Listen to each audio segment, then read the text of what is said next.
নমস্কার বন্ধুরা, বুঝতে পারছেন কি আজ আমরা কোথায় চলে এসেছি? আগের মৌসুমী আইল্যান্ডের ভিডিওটিতে আপনাদের অনেক ভালোবাসা পেয়ে আবারও আমরা সাহস করে চলে এসেছি আমাদের অতি পরিচিত বকখালিতে। বকখালিতে আসার জন্য আমরা 7:14 লক্ষ্মীকান্তপুর লোকাল ধরে শিয়ালদা থেকে ডাইরেক্ট নামখানার উদ্দেশ্যে রওনা হলাম। এই ট্রেনটা লক্ষ্মীকান্তপুরে কিছুটা সময় দাঁড়িয়ে ওখান থেকে নামখানা লোকাল হিসেবে নামখানার দিকে রওনা দেয়। ঠিক কাটায় কাটায় 7:14-তে আমাদের ট্রেন শহর কলকাতার নাগরিক কোলাহলকে পিছনে ফেলে নামখানার দিকে ছুটে চলল।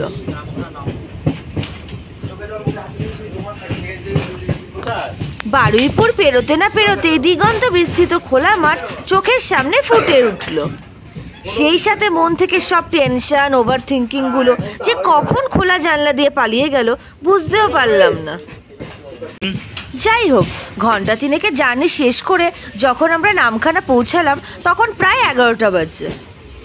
এখানে হালকা কিছু টিফিন করে আমরা রওনা দেব আমাদের আসল গন্তব্য ফ্রেজারগঞ্জ ও বকখালির দিকে। এই যে আমরা এখন ন্যাশনাল হাইওয়ে 12-এ দাঁড়িয়ে আছি। এই বাসগুলো কাকদ্বীপ থেকে বকখালি অবধি যায়, ভাড়া 15 থেকে 20 টাকা মতো। আমরা একটু রিল্যাক্সে যাব বলে অটো ঠিক করলাম, ভাড়া ঠিক হলো 30 টাকা পার হেড। এখন আমরা হাতানিয়া দোয়ানিয়া ব্রিজ দিয়ে সোজা দক্ষিণ দিকে বকখালির দিকে এগিয়ে চললাম। শীতের মিঠে রোদ গায়ে মেখে গ্রাম বাংলার প্রাকৃতিক সৌন্দর্য উপভোগ করতে করতে আমরা এগিয়ে চললাম। এই রাস্তাটা সোজা বকখালিতে গিয়ে শেষ হচ্ছে, সুতরাং চাইলে একটা ঘুমও দিয়ে নিতে পারেন।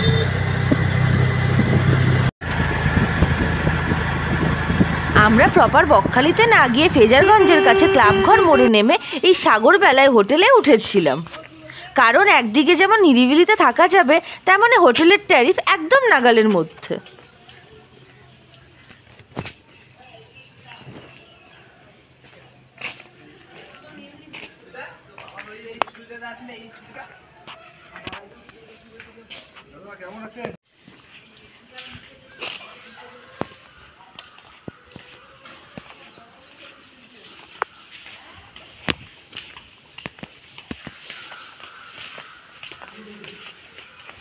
দেখতেই পাচ্ছেন হোটেলটা যেমন সাজানো গোছানো তেমন পরিষ্কার পরিচ্ছন্নও বটে।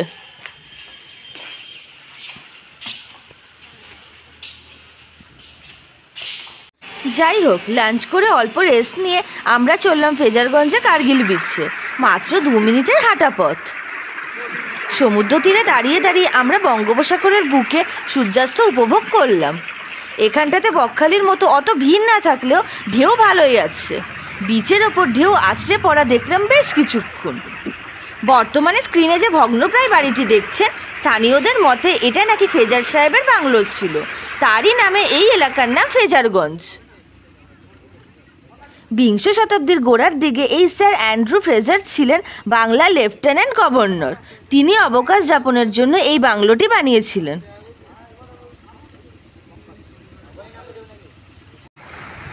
বর্তমানে পুরো কার্গিল বিচে কনস্ট্রাকশনের কাজ চলছে। শুনলাম পার কনক্রিট দিয়ে বাঁধানো হবে। এখানে শ্যামাপ্রসাদ মুখার্জি পোর্টের অধীনস্থ কয়েকটি অফিস ও ট্রেনিং সেন্টার রয়েছে, যার মধ্যে hydraulic machine handling training centre এবং আইসিজি র্যাডার স্টেশন অন্যতম। স্ক্রিনে এখন র্যাডার স্টেশনটাই দেখা যাচ্ছে। এখানে বেনফিশের একটা ডকও আছে।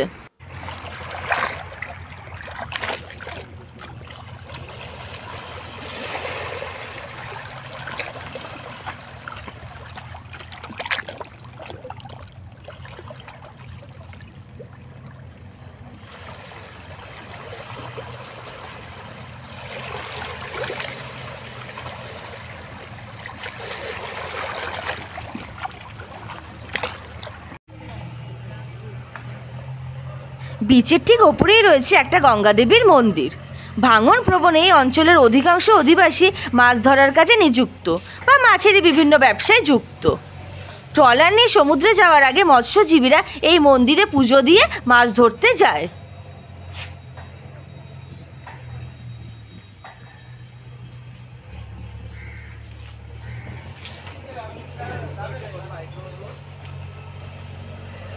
এখন আমরা চলেছি বকখালি বিচের দিকে। NH-12 ধরে মাত্র 2 কিলোমিটার গেলেই বকখালি। রাস্তার দুধারে এক সে বার্গার এক হোটেল রয়েছে, যদিও রেটটা একটু বেশি। টোটোতে ভাড়া নিল 10 টাকা। আমরা এখন বকখালি বিচে চলে এসেছি।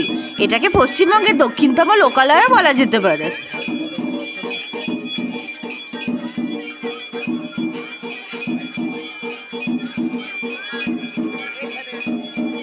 বিচের পাশেই রয়েছে একটা ছোট্ট কিন্তু রকমারি জিনিসের পরিপূর্ণ একটা মার্কেট। এখানে জামা কাপড়, শীতবস্ত্র, সুবিনিয়র শপ, চা কফির দোকান, এগরোল চাউমিনের দোকান সবই রয়েছে। আমরা ঘুরে ঘুরে সব দেখলাম।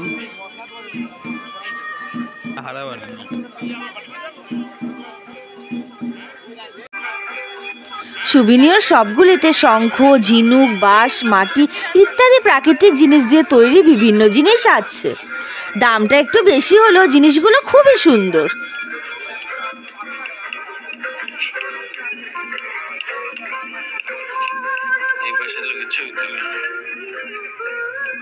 এরপর আমরা বিচ মার্কেটে চলে এলাম। জোয়ারের জল নেমে গেলে সাদা বালির ওপর অস্থায়ী দোকানগুলি নিয়ে এই মার্কেটটা বসে। এখানে বাচ্চাদের জন্য নাগরদোলা, ট্র্যাম্পোলিন ইত্যাদি যেমন রয়েছে তেমনই রয়েছে ফুচকা, ঘুগনি, আইসক্রিম এবং অতি অবশ্যই মাছ ভাজার দোকান।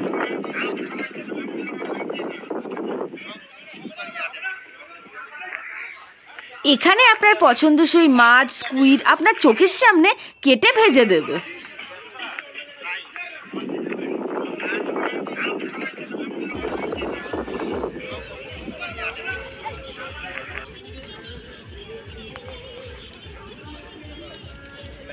এরপর আমরা একটু শুটকি মাছের দোকানগুলো ঘুরে দেখলাম, যদিও উৎকট গন্ধের জন্য বেশিক্ষণ থাকতে পারিনি। এখানে রয়েছে বিভিন্ন ধরনের শুটকি মাছ। যারা খান তারা সংগ্রহ করে নিতেই পারেন এখান থেকে।